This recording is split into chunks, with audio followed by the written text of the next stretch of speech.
Bonjour à tous, bienvenue pour ce point hebdomadaire sur le S&P 500. Donc depuis la fin de semaine, on a donc des marchés qui ont suivi un petit peu le scénario que j'évoquais dans la dernière vidéo. Donc on a eu un nouveau sommet vendredi après les bons chiffres de l'emploi US de novembre. Donc le S&P 500 donc, est allé proche des 2080 points, c'est-à-dire donc à proximité du haut de canal ascendant de moyen terme. Depuis le début de la semaine une accélération à la baisse assez marquée, un mouvement correctif assez marqué en quasi ligne droite. Donc tout ça en fait confirme un petit peu ce qu'on pouvait repérer déjà donc en fin de semaine dernière, à savoir la situation en divergence baissière des indicateurs, les signaux d'Hindenburg qui invitaient à une certaine prudence, notamment après la baisse du secteur pétrolier. On avait donc voilà pas mal de signaux, enfin notamment aussi la sous-performance de certains indices comme le Russell ou le Dow Transport qui inscrivaient plus de nouveaux sommets depuis le milieu de la semaine dernière. Donc on a un mouvement correctif qui a été amorcé et qui se confirme.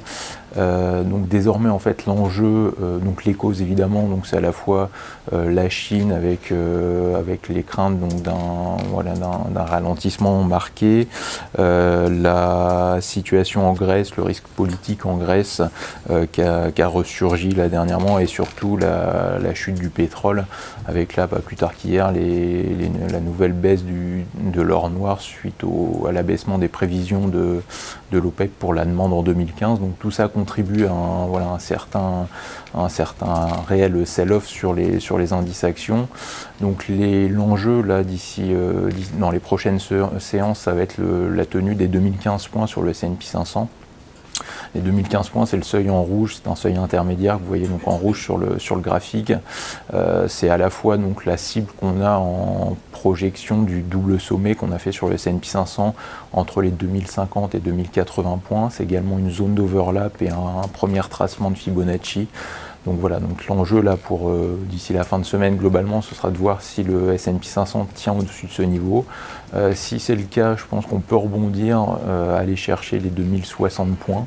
Donc avec l'enjeu de savoir si ce sera seulement un pullback avec dans l'hypothèse baissière une nouvelle relance à la baisse dès lors vers les 2000 ou 1995 points, c'est-à-dire le gap haussier de la fin octobre qui avait fait suite aux annonces de la BOJ et qui est toujours resté ouvert depuis.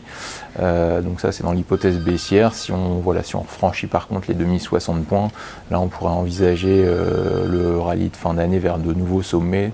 Mais donc dans l'immédiat, c'est vraiment ce seuil déjà des 2015 points à la baisse qu'il faut surveiller, et en cas de reprise au-delà des 2060 points pour valider une extension de la hausse.